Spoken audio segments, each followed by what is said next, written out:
Sir आपन ना टिके कहिबे पार्चला सत्यराज गांव गाँव कुरुंडा बांजी डिस्ट्रिक्ट बरगढ़ टाटा कंपनी आज्ञा चकड़ा पोक लगी आपन प्रोडक्ट के व्यवहार करथिले ता ना टिके कहि परिबे बेंजिला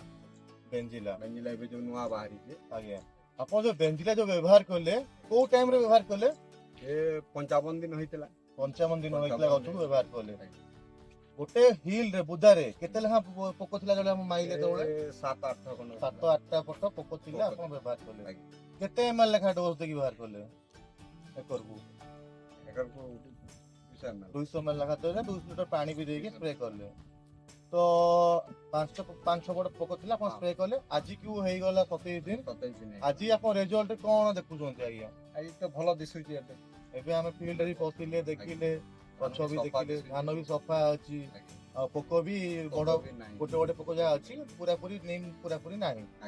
तो आपन चासी भाई को कोन कहिबे एबे तो वर्तमान स्टेज रे तो भलो अच्छे बोली कहबा आज्ञा आपन चासी भाई को जणैबे बेंजिला व्यवहार करिवा लागि तो आ आपन एबे कहंतु बेंजिला मारी की आपन कोन अनुभव करथोंदी पूरा डिटेल्स रे कहंतु ये जो 55 दिन हमें जो स्प्रे करतिनो एबे तो क्वालिटी भी भलो छे आ चकड़ा भी टिके सफा दिसु छी धान भी भलो दिसु छी केते दिन लास्टिंग करबो देखबा को आज्ञा आपन केते करबे व्यवहार करथिले मु 50 एकड़ कोन व्यवहार 5 एकर व्यवहार करथिले 50 एकर चाष करथो ठीक अछि बहुत बहुत धन्यवाद रैलिस आनिया सिक्सी बेंजिला एक अत्याधुनिक उत्पाद जेउथिरे अछि पेटेंटेड बीपीएक्स टेक्निक रो शक्ति जहा एहार अनन्य मारक क्षमता द्वारा बीपीएच रो उत्कृष्ट प्रतिरोध एवं दीर्घकालीन नियंत्रण प्रदान करिथाय एहा सहित एक मजबूत ठिया होई रहितिबा फसलर आश्वासन दैथाय बेंजिला को फसल उत्पादनर समस्त तत्व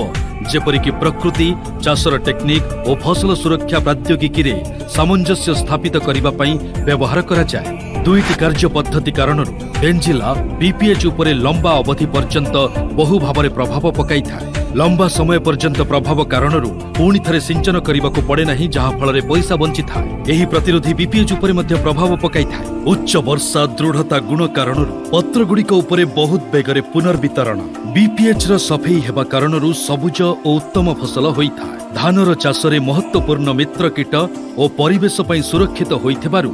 आईपीएम पई उत्कृष्ट कीटनाशक अटे सर्वोत्तम परिणाम प्राप्त करिबा पई चारा उपरे 3 रु 5 बीपीएच देखागले जहा साधारण भावरे रोपणर 45 रु 50 दिन परे होइथाय बेंजिला 200 मिलीलीटर प्रति एकर मात्रा अति कम रे प्रति एकर पिछा 200 लीटर जल सहित व्यवहार करंतु बेंजिला सीधा बीपीएच उपरे किंबा चारार तळ अंश आडकु स्प्रे करिबा आवश्यक आज बीपीएच नियंत्रण पई अनेक उत्पाद बाजार रे रहिछि किंतु बीपीएच को प्रभावी एवं तुरंत नियंत्रण एवं अमल देवार जो क्षमता बेंजिला रे अछि ताहा कौनसी अन्य उत्पाद रे नाही सेथिपई तो बेंजिला आज कृषक मानक प्रगतिर पसंदीदा उत्पाद होई जाइछि रालिस रो बेंजिला चकड़ा पोक हटांतु धान खेलांतु।